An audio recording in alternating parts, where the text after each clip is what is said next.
This is the Altitude Daily Podcast. Everything you can't miss from today on Altitude Sports Radio.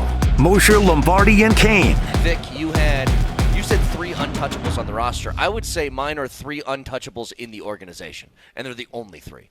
Everybody else, who knows? But I got 3. I want to hear yours first. Go ahead. Well, I think there are 3 players that I would consider right now players that you want to keep around only because you could tell in pressure situations, in those moments, they will produce. Actually, 4, because I think one of these contractually you're not going to be able to unload. So I'll go with 4. Okay. Nikola Jokic, obviously. He's not going anywhere. I disagree. Just kidding. Go ahead. Aaron Gordon is a player I want in my trench. 100%. Aaron Gordon needs to retire a Nugget, and when he passes away at the ripe age of 99, he needs to die in Denver. He's never allowed to leave. I sent out a tweet. I said, Aaron Gordon is tougher than a $3 steak. Yeah. Well, it's a $2 steak. You can't misusing it. Yeah, I know. Well, for inflation, I upped it to $3. Oh, you gave it $3? and then I got a host of people going, where do you find a $3 steak? I'm like, it's an expression, bruh. I probably should have said, today's day and age, $7 steak. That would be a tough steak. Mr. Steak used to be a place. I know, dude. 44th and Sheridan. Yeah, dude. Mr. Steak, you get like a steak dinner for $6.99. There's no denying that Aaron Gordon is a core piece, and you don't part with somebody who wants it that bad. I mean, he played with the bad wheel. But he's a gamer. Yeah. That's what matters the most. He's just a gamer. Speaking of gamers, do not take Christian Brown away from me. Do not take Christian Brown away from me. He was incredible early in that game. He was the reason they were up by 11. Yep. He was the reason. And he may not make his shots all the time. I get it. He's a gamer. But he'll take them. Yeah, he's a gamer. Got to keep a gamer around. And Jamal Murray is the last piece that you have to keep around because I don't know if you can you can't take that contract and part with it at this point. Well, okay, that's 2 different things. The previous 3 guys you mentioned are untouchable because you like them. Well, it's not a question of what I like them. I think they are core pieces to a team around Nikola Jokic. Okay, well, is Jamal that or not? He is. He is. But you said because of the contract. What I'm asking is, if the Nuggets got a trade offer and somebody's willing to take Jamal and you get the right sort of price for it, would you trade him? Yes.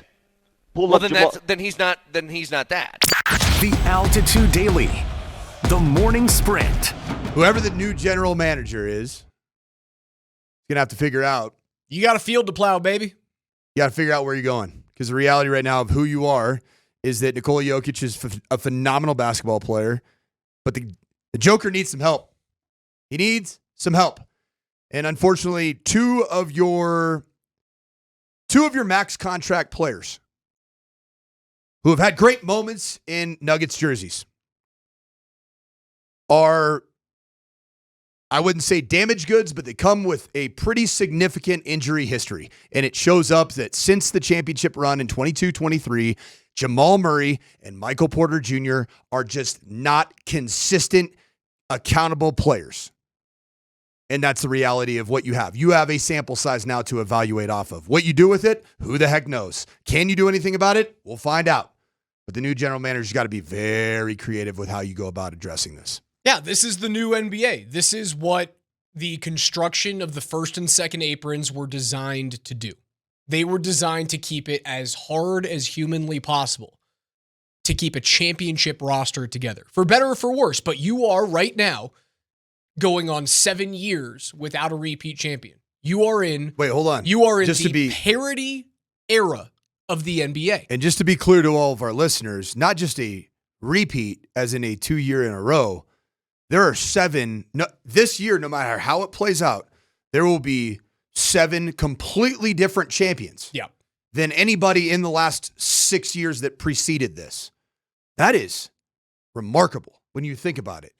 In the world of dynastic runs, the NBA in its current iteration with all the aprons and various salary caps and automatic max contracts for certain players, this thing is exactly what maybe the NBA wanted to get a little bit more diversity as it relates to where the champions are. They are spreading championships over the country. Is it good for basketball? That's a great question.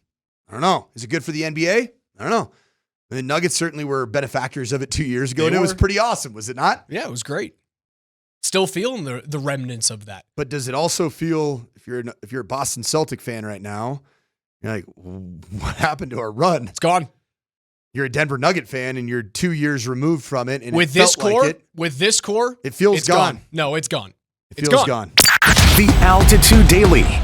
Columbus, Hastings, and DMAC. This is all about Jamal Murray. It's always been about Jamal Murray. It will always be about Jamal Murray. There's nothing to worry about with Jokic. He's going to get his max deal and be here for however long he chooses to be here. Yeah. He'll be maxing out. So that one is like, you don't got to think about it. You can hem and haw about the value of Michael Porter Jr. all you want. The real story in it, and I think Calvin Booth didn't know it in the offseason. I think when we saw the prolonged, whatever that was, Tyler, we were like, what is going on with the Jamal Murray deal? It's always been about Jamal. It always will be about Jamal. Mm-hmm. So that to me is the big question. And you go from there. Everything goes from there. Your coach, your GM, the other players on the team, everything goes with Jamal Murray. So a lot has been made over the years about the fact that Nikola Jokic has never had an all-star teammate. And nobody's really done more with less talent around him than Nikola Jokic. And that's all true. Those are facts. When it comes down to Jamal Murray and you make a decision, are we going to try to trade him or are we going to try to move on? You ask yourself, well, what are the odds that by moving on from Jamal Murray, we're able to add an all-star caliber player? I mean, we go after depth if that's all you really want to do, but you want to talk about it like, gosh, you want to talk about folding the immediate for the future. Trading Jamal Murray for depth feels like you are just giving up on the next 3 years. So if you move on from Jamal, you're like, all right, well, we got to find ourselves an all-star caliber player. And I think what that's going to lead you to, Jamal Murray is probably better than anybody you're going to get back in return. And whatever pack, and I mean, put that together as a package. I mean, it doesn't have to be an individual player. Jamal Murray is probably more impactful to this basketball team than whatever package you could get back for him. What if it's Kevin Durant? Yeah. What if it's Murray and what? And AG CB and Christian AG. Brown for Kevin Durant And probably some other. and You know what? Depth sort of thing. I guess I'd think long and hard about it. I probably would. That's giving up a lot, dude. I mean, you're giving up what you'd be doing right there is you're giving up on a starting 5 unit that is capable of winning a championship if you had the right depth around you. So you say, all right, well, what would give you a better chance? This 5 or 2 really just studs. I'll give you something that you're going to get with that deal. You're going to bring back Bruce Brown. Okay, that doesn't do a whole lot for me. Still my in-between breaks. I'll steal anything from anybody. I got no pride. It's a good idea. Does that do much for you guys? That doesn't do much for me. So you're trading Jamal, AG, and Christian Brown for Durant, some other thing. Yeah, maybe a big guy. You're clearing some space to bring back Bruce Brown. Yeah, your backup point and bench guy. The Altitude Daily. Kretman and Lindahl. I made this point yesterday on In the Paint, and I believe it to be true. I think Aaron Gordon is the most tradable player. Yeah. And I wouldn't do that in a billion years. I'm not moving Aaron Gordon off this team. He does too much. He's too important. Okay, we already kind of threw out there, if you were to just match up dollars, a Trae Young for Jamal Murray.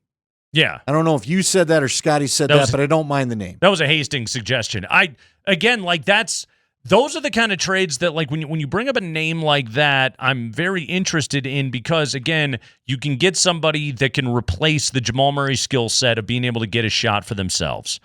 Jamal's the only guy on this team that can do that.